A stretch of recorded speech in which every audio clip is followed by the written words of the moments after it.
Hello everyone, my name is Abhishek Jain. Through this video, I'm just gonna explain how can you access AWS cloud services with the help of a Python library known as Boto3.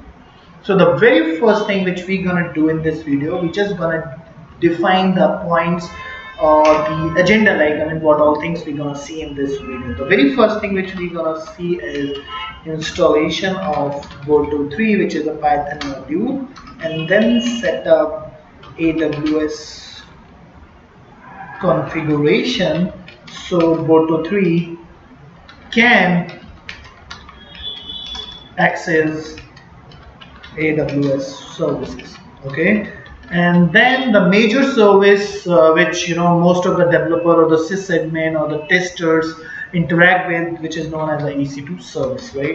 So EC2 service is nothing but it's just a service through which you can create the machine with the different kind of configurations depending upon what exactly the uses, what exactly the need of creating those instances on AWS side, right? So you can choose your own softwares, basically the operating system or the hardware on which you want to, for which you want to create the machine, right?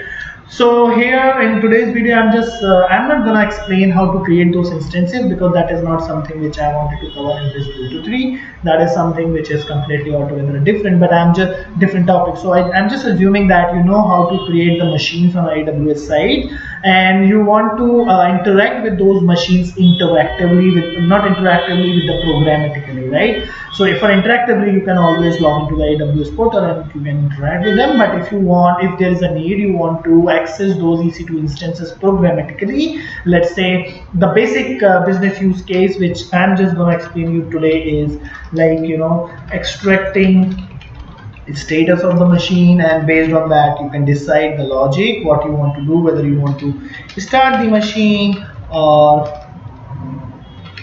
stop the machines. Okay, so these are the things which we're gonna see in today's video. So the very first thing which we need to do is we have to just install the Boto3, and the command is very simple. You have to just give the pip install Boto3, right? And once this is installed, because I have already published one video, I will just provide the link in the description below where you can see the detail of how to install Boto3 and set up that. And then you need the another thing which you need is you need another component basically that actually help us to set up our AWS credential locally, and that is known as AWS CLI, right? So that is again a Python library, so you can just use AWS CLI. Through pip also you can install it, but if you want to download the MSI, basically the installer version, basically the MSI, you can also do that, right? So you can go to the Google and then you can just put AWS CLI installation on Windows 10. Once you hit this, right, so you will see this the AWS docs.aws Amazon, right? Here you can just find this all installing what is AWS CLI. You can just understand what are these, right? So there are two versions, 1 and 2. Which one you want to select, so let's say I'm just selecting the AWS second one, that install Windows. Prerequisite, you can just go through and installing on Windows, right? So it is just if you will hit here, you will get the MSI. I don't want to do it because I have already done it, right? So this is what you can do. If you need a AWS CLI one, you can just read through the documentation, because the AWS has put very good documentation. You can read through it and you can understand, and depending upon your need you can just do it, right? The next thing which I wanted to tell you, how can you configure it, right? So let's assume that AWS CLI get installed by the MSI or the pip install.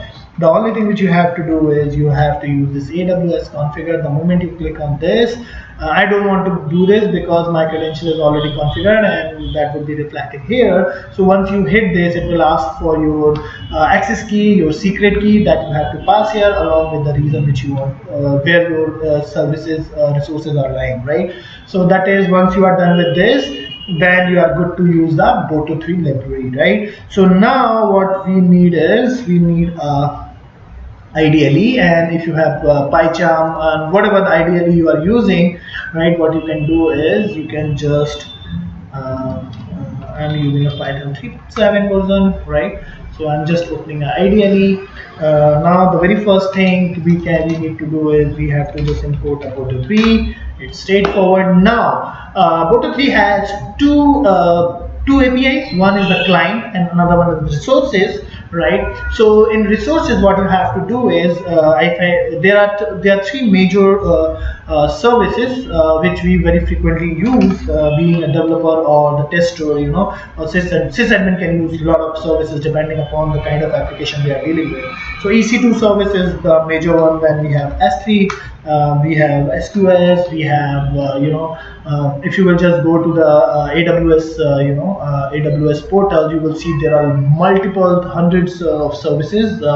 So I don't know, I mean, which one you want to interact with, but I can just show you the major one, the EC2 instance one, right?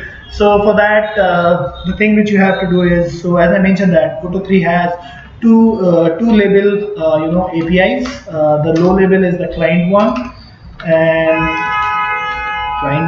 we have resource as well, right? So what all methods or the functionality of the collection we get when we utilize either client or resource. So let's say if I am just creating a resource, so EC2, this is my variable, and what I have to do is Boto3 the resource, okay?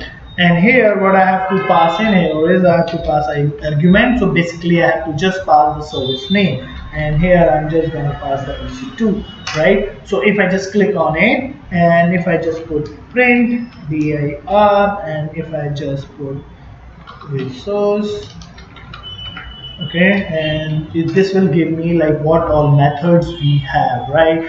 So we have classic address, create DHCP option. So if you are from networking, you will get to know all these stuff, but for us it's interesting one, the create instance method, right? So we can create an instance. If we want to create a gateway, right, we can do it, right? If we want to create a key pair, which is actually needed when we are creating our EC2 instances, right? So we have to give our public-private key combination so that we can just log into the machine, right? There are a bunch of methods related to the networking, So basically, this resource is giving us more of a network level methods, right, to interact with the EC2 services. The other API which I wanted to show you is, let's say, the client one. And if I just give the client EC2 equals to Boto3.client, again I have to pass the service. So let's say EC2, right? And if this time I'm gonna just see how many methods this client have for EC2 services, there we have lot of more than hundreds of so you can see the list, I mean how big it is, right? So if I just extract this, okay, from here, and I just put it on, let's say,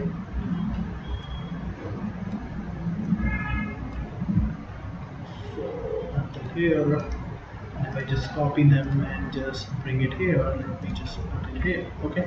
So you can see a lot of stuff related to delete, create, assign, right? So the interesting one, you can go to the documentation and you can just look for it. The interesting one which I wanted to cover in today's video is, let's say we already have a EC2, and I just wanted to see that how many instances, okay, we have here, right? So how can I extract the instances basically, right?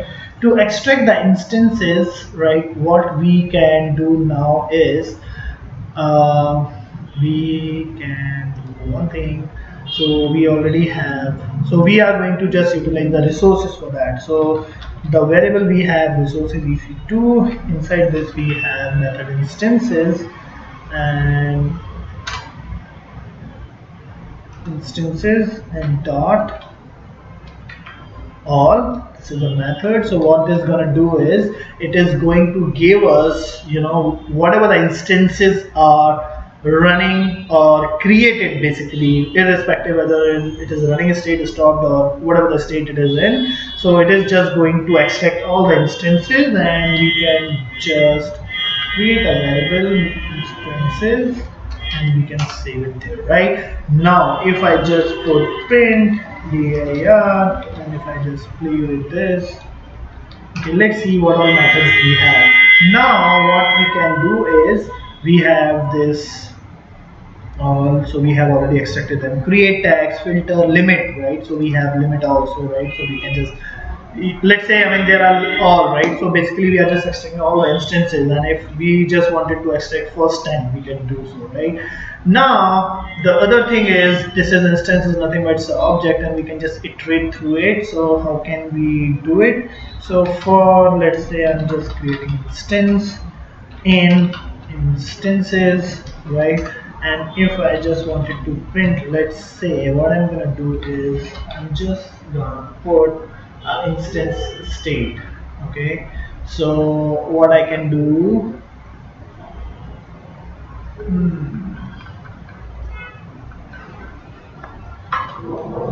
instance dot state.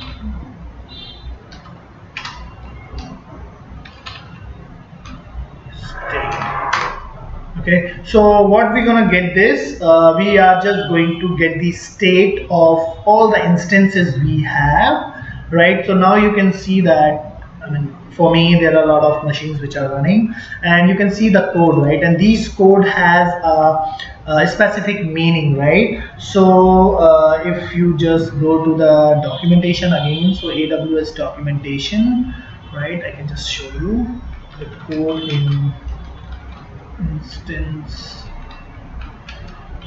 state AWS. Okay, so instance state, right? So here you can see the meaning of those, like 80 is basically for stopped, 16 is for running, then 0 is pending. So what you can do is, let's say you are in need of just seeing, you want to start one instance, right? So first you want to see in which state it is, right? So what you can do is, here we have like an instance state, so you can just check. Okay, so there are multiple instances, and there is an instance ID with the EC2 instance. I don't want to show that on here, but the logic which you can put here is, so let's say, okay, the instance ID for which you want to, let's say, first you want to check the state, it's in a stop state, then you want to start it. So how can you do that, right? So let's say if I say that the instance, my instance is I dot something something something, and I just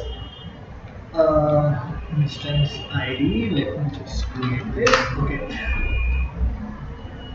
How I cannot do it.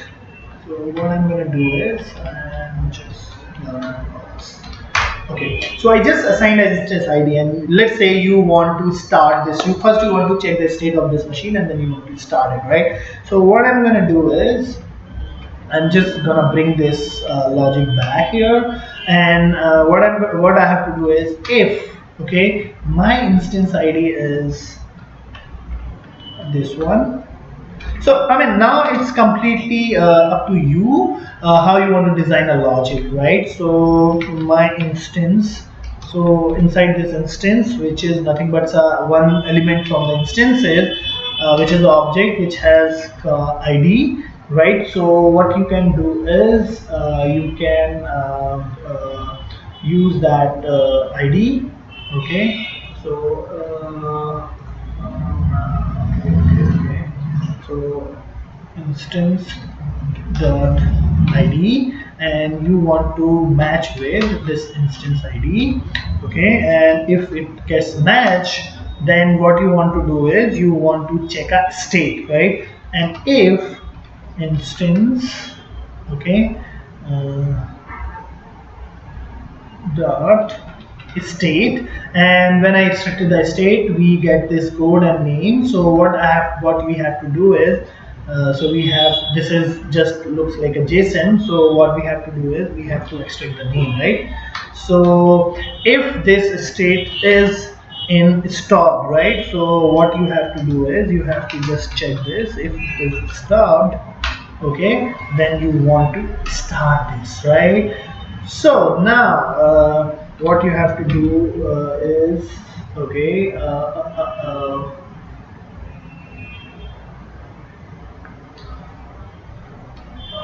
instance, okay, the ID, right? So what is our instance.id? You can use this one, and you can use instance.id. You can save this. Basically, this instance has that start, basically, right? So that instant object. I think I just showed you that.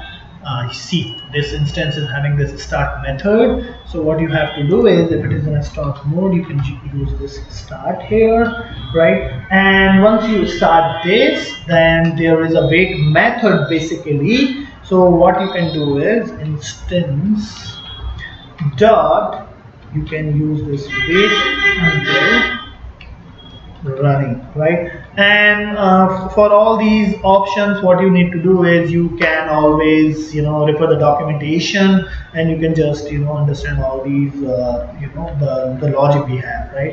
So basically, this is how you can use the different Boto3 methods to just manipulate with the instances. So you can extract the instances, then you can check the state, and based on that, you can decide whether you want to start or stop, right? So you can now, it's completely in your imagination, because this gives you the enough, the enough comfort. Okay, now you can do these kind of things with the Boto3.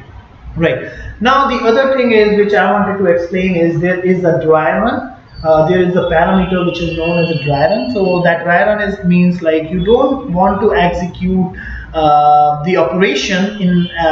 Actually, you don't want to run that operation, but you just wanted to check that, okay, you have a permission to do that operation or not. So there is one DryRun instance, not instant, one flag or one argument which you can pass as a true. So what you can do for that is, okay, so for that, what I'm going to do is, I'm just going to use, so I think this gives you the enough idea. I don't want to just run this, because I don't want to show what all machines I am currently having on my AWS, right? The other thing, if you remember, we have this resources EC2, but along with that, we have created this client as well, EC2, right? So here what we can do is, uh,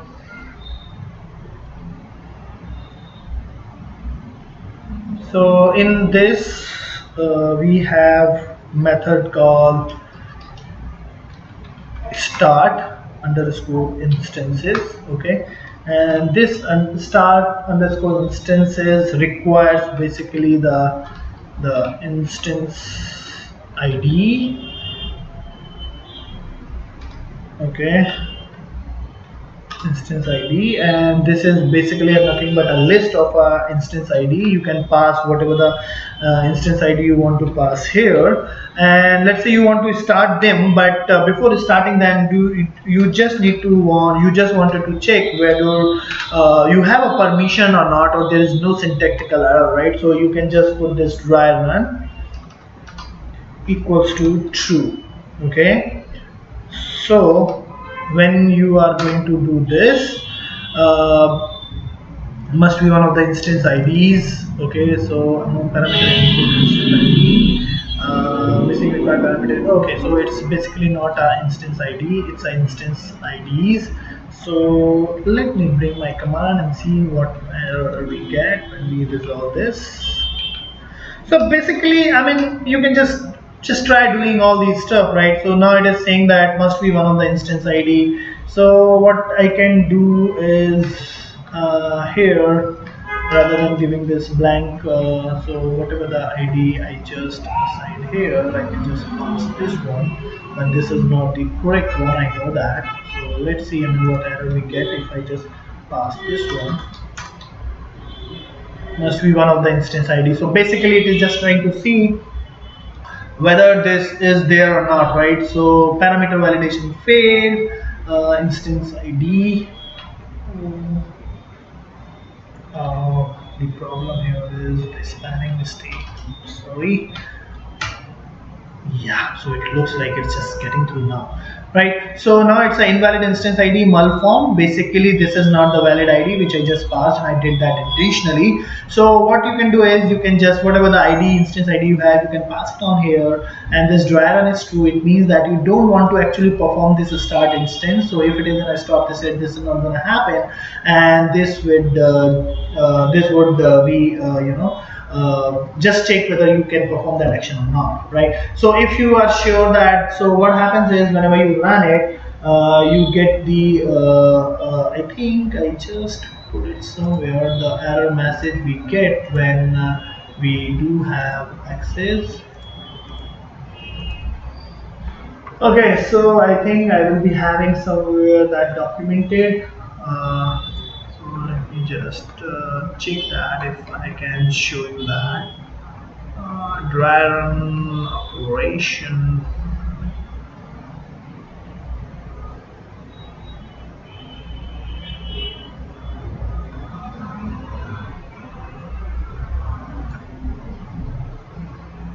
Yeah. So what you're gonna see is you're gonna see something like Boto3 exception dot client error. So let me just type it here. The kind of exception you are gonna get when you know the instance ID is correct. Boto3 dot exceptions dot client error, and an error occurred, and then you have this DryRun operation, and then when calling the start instances operation, request would have succeed, but DryRun flag is set, right? So basically it means that this is giving you that you are sending your request to the AWS with the DryRun option is true, otherwise this request would have passed. So this is the message you are going to get. So you can check this, you can put this logic, this thing in your try accept method, right? So if this is how you can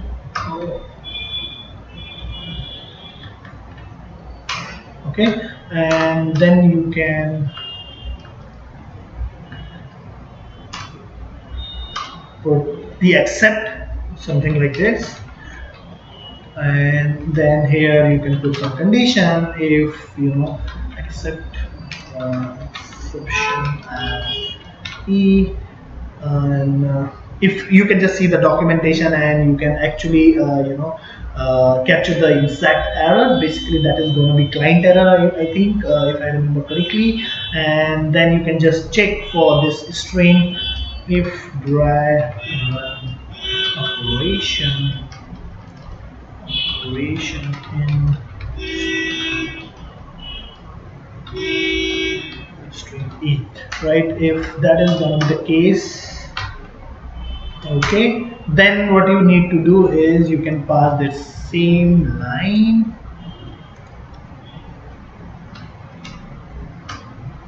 Oh man, I just messed up today, I know that, but I mean it's good, you know, you just keep trying what you are doing here and you can just get this false, right? So that is how you can just do it, and there are many more ways you can do it. So now I just gave you the sense, like, I mean, how can just utilize this Boto3 to extract the instances. Now you just need to read through the documentation, right? And depending upon the business use case, you can just utilize the different methods we have, and what are the arguments you need to pass, you can always see through the AWS documentation. And if you have a very specific, you know, the business use case, and you are trying to utilize Boto3 and somehow you are not able to do so, please put that in a comment section, and I will do my best to share some specific code. I am not going to give you the exact code. I am just giving you some pointer, and you have to explore it by yourself, because that's the only way you can learn the coding on this stuff, and you will become very good if you will do it for so long. So that's it from my side for this video. If you have any feedback and suggestion, please feel free to put that in the comment section. And as always, thanks for watching this. And if you haven't subscribed yet, please don't forget to subscribe my channel. And if you feel that this kind of videos can help your friends and your colleagues, please share with them as well. So once again, thanks for watching, and stay healthy and keep learning a new stuff.